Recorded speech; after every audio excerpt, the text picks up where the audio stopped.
sad or hopeless from time to time is a normal and natural part of life. It happens to everyone. For people with depression, these feelings can become intense and long-lasting. This can lead to problems at work, home, or school. Depression is usually treated with a combination of antidepressant medication and certain types of therapy, including psychotherapy. For some, antidepressants provide enough relief on their own. While antidepressants work well for many people, they don't improve symptoms for 10–15% trusted source of people with depression. In addition, 30–40% trusted source notice only a partial improvement in their symptoms. Depression that doesn't respond to antidepressants is known as treatment-resistant depression. Some also refer to it as treatment-refractory depression. Read on to learn more about treatment-resistant depression, including treatment approaches that can help. How is treatment-resistant depression diagnosed? There's no standard diagnostic criteria for treatment-resistant depression, but doctors generally make this diagnosis if someone has tried at least 2 different types of antidepressant medication without any improvement. If you think you have treatment-resistant depression, it's important to get a diagnosis from a doctor.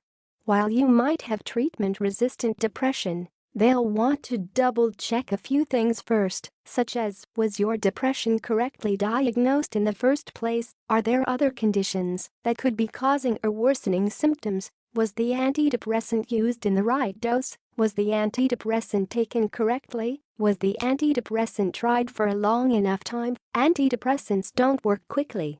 They usually need to be taken for 6 to 8 weeks in appropriate doses to see the full effect. It's important that the medications are tried for a long enough time before deciding that they aren't working. However, some research shows that people who show some improvement within a couple weeks of starting an antidepressant are more likely to eventually have a full improvement in their symptoms. Those who don't have any response early in treatment are less likely to have full improvement, even after several weeks.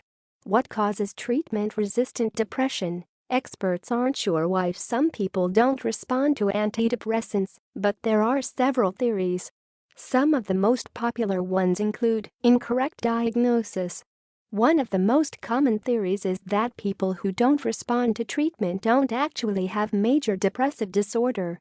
They may have symptoms similar to those of depression, but actually have bipolar disorder or other conditions with similar symptoms. Genetic factors. One or more genetic factors likely have a role in treatment-resistant depression. Certain genetic variations may increase how the body breaks down antidepressants, which could make them less effective. Other genetic variants might change how the body responds to antidepressants. While a lot more research is needed in this area, doctors can now order a genetic test that may help to determine which antidepressants will work best for you. Metabolic disorder. Another theory is that people who don't respond to treatment may process certain nutrients differently. One study found that some people who don't respond to antidepressant treatment have low levels of folate in the fluid around the brain and spinal cord cerebrospinal fluid. Still, no one's sure what causes this low level of folate or how it's related to treatment-resistant depression. Other risk factors. Researchers have also identified certain factors that increase your risk of having treatment-resistant depression. These risk factors include length of depression.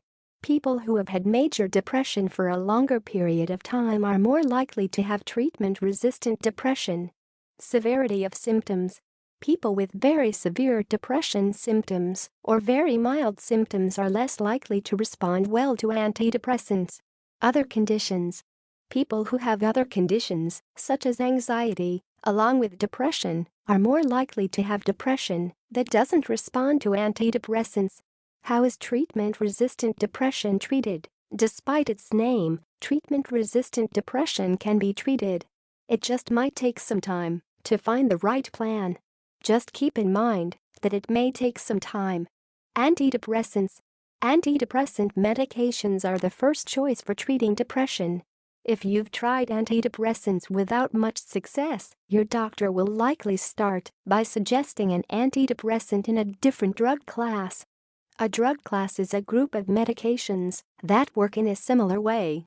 The different drug classes of antidepressants include selective serotonin reuptake inhibitors, such as citalopram, Celexa, escitalopram, lexapro, Prozac, paroxetine, Paxil, sertraline, Zolif.